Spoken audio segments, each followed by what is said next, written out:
आकलन 3 देखो, नीचे लिखे अशुद्ध शब्दों को शुद्ध रूप में लिखिए। प्राथमिक नहीं होता, प्राथमिक होता है, प्राथमिक। इक प्रत्यय जुड़ा है इसमें, प्राथमिक इक जुड़ा है। क्या जुड़ा है? इक प्रत्यय जुड़ा है इसमें। और मूल शब्द क्या है बताओ बताओ बताओ? है प्रथम है, प्रथम से बना है प्राथमिक है, ठीक है ना। इक प्रत्यय जुड़ा है इसमें। और अगर ये देखें तो यह मीक, प्राथमिक। प्राथमिक होता है या प्राथमिक? हाँ, बोलने से पता लग जाता है गलती का। बच्चे कहते हैं सर हिंदी में गलतियां होती है, तुम बोलते नहीं हो। जैसा सही बोल रहे हो तो सही लिखो, गलती होगी नहीं। हिंदी में बोलते हुए वैसे लिखा जाता है। अगर मैं कहूँ प्राथमिक और आप लिखो प्राथमिक तो गलत हो गई, बोलो वैसे लिखो।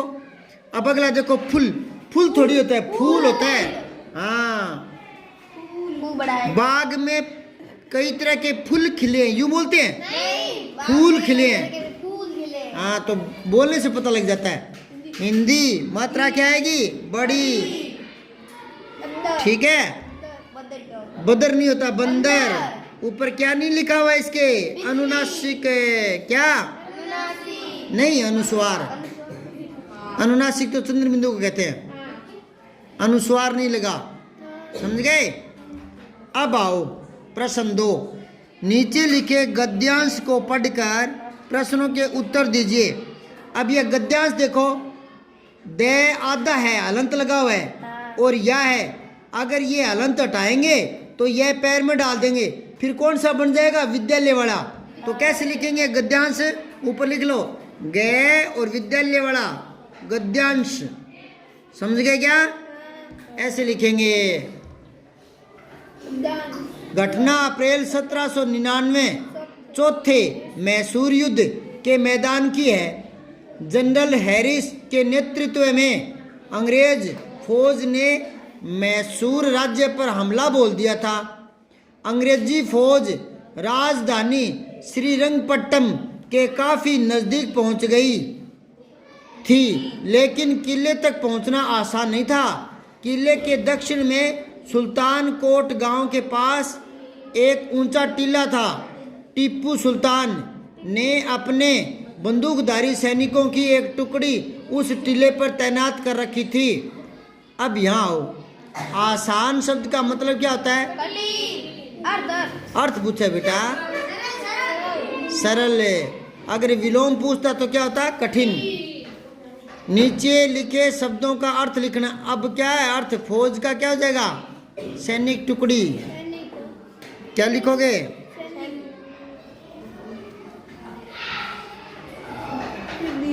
ठीक है। और नजदीक क्या होता है? पास। नजदीक, पास को अंग्रेजी में क्या कहते हैं? Near, NER। और इसका विलोम होता है फार, FAR, फार। हाँ। फिर टीपू ने अपने सेना की टुकड़ी कहाँ तैनात कर रखी थी? पहले क्या बोल के हो? किले बोल के हो गए? टीले पर। दूर शब्द का विलोम क्या हो जाएगा? नजदीक या पास। आपने कोई किला या पुरानी हवेली देखी होगी? देखी है कोई किला, पुरानी हवेली? किले या हवेली के बारे में 2-3 पंक्तियों पर लिखो। कुछ लिखना है, लिखो। पुराने राजा महाराजा किला यानी गढ़ बनाया करते थे।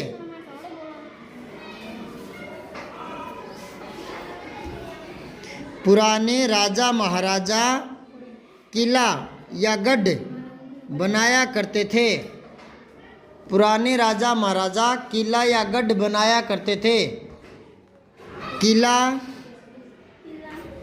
सुरक्षा की दृष्टि से छोटा सु और आगे रक्षा, सुरक्षा। सुरक्षा में मूल शब्द क्या है? अभी रक्षा अभी तो बोला है। और उपसर्ग क्या है? सु। किला सुरक्षा की दृष्टि से दृष्टि कैसे लिखोगे? द दवात, री ऋषि की मात्रा और छोटे ई की मात्रा शुरू कर दो और आधा षटकोण वाला श और आगे ट, वो मात्रा स के जरूर है पर वो टी की है। दृष्टि सुरक्षा की दृष्टि से मजबूत होता था, मजबूत होता था, जिसमें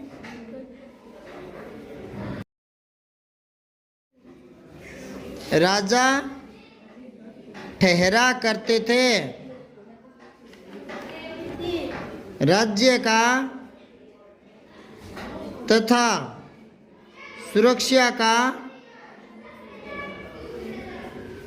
सभी जरूरी सामान किले में सुरक्षित होता था। किले की दीवारें बहुत चौड़ी होती थी। किले की, नीचे लिख दो, किले की दीवारें बहुत चौड़ी बनती थी। ठीक है ना? बहुत है क्या इतना? अब अगला देखो, पांचवा प्रश्न नहीं, चौथा प्रश्न देखो। उपयुक्त गद्यांश का एक उचित शीर्षक बताओ। तो ये जो पढ़ा है हमने गद्यांश है ना, तो इसका शीर्षक क्या लिखोगे? मैसूर युद्ध लिख लो। क्या लिखोगे? मैसूर युद्ध। ठीक है, मैसूर युद्ध की बातें इसमें। ठीक है, अब पांचवा देखो, निम्नलिखित शब्दों के बहुवचन बनाने हैं। टुकड़ी, टुकड़ियाँ, तो अड़ी क्या हो जाएगा?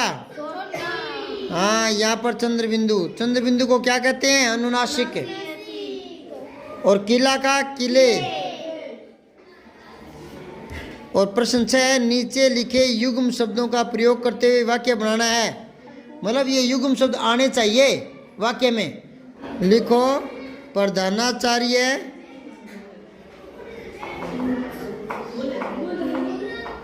प्रधानाचार्य लिख लोगे क्या?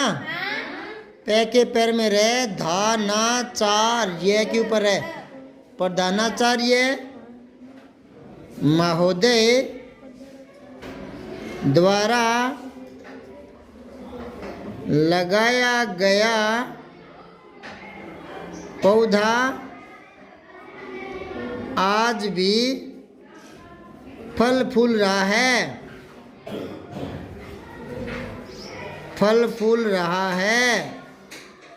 ठीक है, प्रधानाचार्य महोदय द्वारा लगाया गया पौधा आज भी फल फूल रहा है। प्रधानाचार्य महोदय द्वारा लगाया गया पौधा आज भी फल फूल रहा है। ठीक है, मतलब उस पर फल भी लग रहे हैं और फूल भी, तो उसको बोलते हैं फल फूलना। ठीक है ना? यानी फल भी लगना और फूल भी, क्योंकि फूल लगेंगे तो फल भी लगेंगे। फलों से पहले फूल ही लगते हैं। आगे हरा भरा, हाँ, फल फूल का के नीचे अंडरलाइन कर दो। और फिर हरा भरा लिखो, विद्यालय का, हाँ, विद्यालय का बगीचा हरा भरा रहता है, यानी कभी सूखता नहीं है, हरा भरा रहता है। ठीक है, अब आओ आगे, कार्यपत्रक 26 करा दूंगी अभी। गद्यांश और पद्यांश को पढ़कर समझकर प्रश्नों के उत्तर दे पाएंगे। तो देखो इधर, मेरा नाम सुनैना है और मेरे गांव का नाम बिशनगढ़ है। मेरे गांव में अधिकतर लोग किसान और खेतीहर मजदूर हैं। मेरे गांव में एक छोटी सी पहाड़ी पर पुराना किला है, किला बना हुआ है। पहाड़ी के नीचे एक छोटा सा तालाब है जिसमें पानी केवल बरसात के दिनों में रहता है। तालाब के पास हम खेलते भी हैं। गांव की अधिकतर गलियां कच्ची हैं जो बरसात के दिनों में मिट्टी और कीचड़ से भरी रहती हैं। ये देखो भरी रहती है, अगर यहाँ एक गली होता ना तो है ही आता, लेकिन गलियाँ तो फिर है नहीं आएगा, हैं। कई बच्चों को ध्यान में नहीं होता है कि ऊपर बिंदी कहाँ आती है कहाँ नहीं आती है ना। है एक वचन, है बहुवचन, तो गलियों का जिक्र है तो है आएगा। हमारे गांव के कुओं में पानी नहीं है, जिसके कारण खेती अब बरसात के समय ही की जाती है। हमारे गांव में खेती ट्रैक्टर से की जाती है। गांव में लोग गाय, बकरी, भैंस, ऊंट आदि जानवर पालते हैं। गांव में एक स्कूल है जिसमें हम पढ़ने जाते हैं। ये था पैराग्राफ। अब उत्तर दो। सुनैना के गांव में अधिकतर लोग किसान और मजदूर हैं। आपके गांव में लोग क्या क्या काम करते हैं? तो लिखो हमारे गांव में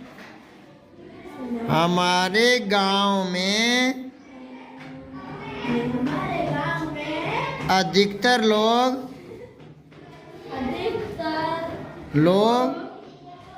किसान हैं।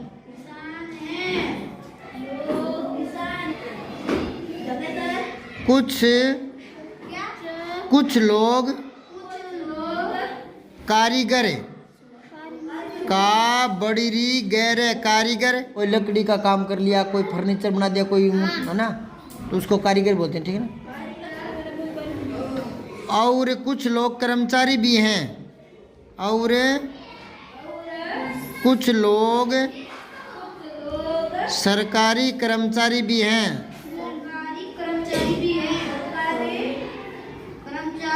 सरकारी कर्मचारी भी हैं। अब देखो खे। सुनैना के गांव की गलियां कच्ची होने के कारण बरसात के दिनों में उनमें कीचड़ हो जाता है। इस वजह से गांव के लोगों को क्या क्या परेशानियां होती होंगी?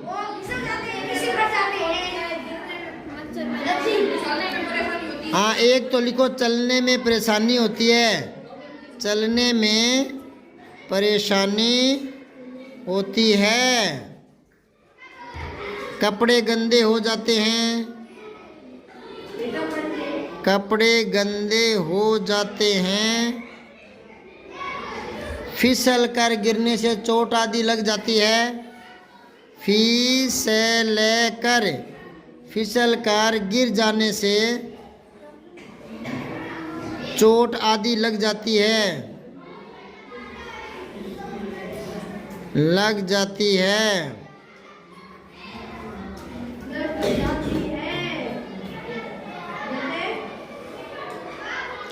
गे देखो नीचे दिए गए वाक्यों को पढ़िए और कोष्टक में दिए गए शब्द का समानार्थी। ऋक शब्द में समानार्थी क्या होता है? पर्यायवाची। समानार्थी, समान अर्थ वाला। समानार्थी मतलब समान अर्थ वाला, और समान अर्थ होता है तो क्या होता है? पर्यायवाची। क्या होते हैं? और इसका उल्टा करेंगे तो हो जाएगा विपरीतार्थी। विपरीत यानी विलोम। तो समानार्थी लिखना है। पूर्व दिशा में उदय होता है सूर्य। सूरज का क्या हो जाएगा? ये तो बोलचाल में आ जाता है, कई बार बोलचाल में ना आ जाता है, ठीक है ना। समझ आई बात है। एक गीत है, पूरब दिशा से परदेसी आया, ये तद्भव है और वो है तत्सम, ठीक है ना। जैसे दूध और दुग्ध दोनों ही सही है। अब अगला देखो, सुनैना के मकान में बाजरा रखा है। घर में मकान का क्या लिख दोगे? मोहित ने कहा कि आज वायु तेज चल रही है। हाँ, वायु कभी नहीं चलती, वायु तो एक तत्व का नाम है, और वायु में जब गति होती है तो उसको हवा बोल देते हैं, और वो गति एक ही दिशा में होती है तो पवन बोल देते हैं। पछुआ पवने ऐसे बोलते हैं, जो पश्चिम दिशा की ओर चलती है हमेशा एक ही दिशा में, तो उसको पवन बोलते हैं, पछुआ पवने। यूं नहीं कहते पछुआ वायु, ठीक है ना। ये एक होता है, एक ही चीज के नाम है फिर भी अलग अलग है। वायु, पवन, हवा एक ही चीज के नाम है फिर भी अलग अलग है। कैसे? आप साइकिल पंचर होने पर दुकान पर जाकर यूं नहीं कहोगे मेरी साइकिल में वायु डाल, आप कहोगे हवा। यूं नहीं कहोगे पवन डाल, मेरी साइकिल में पवन भर दे, ठीक है ना। जैसे जल और पानी एक बात है तो भी अलग अलग है। जल पवित्रता के लिए आता है। अगला देखो, मेरे गांव की भूमि सबसे प्यारी लगती है जमीन। ठीक है।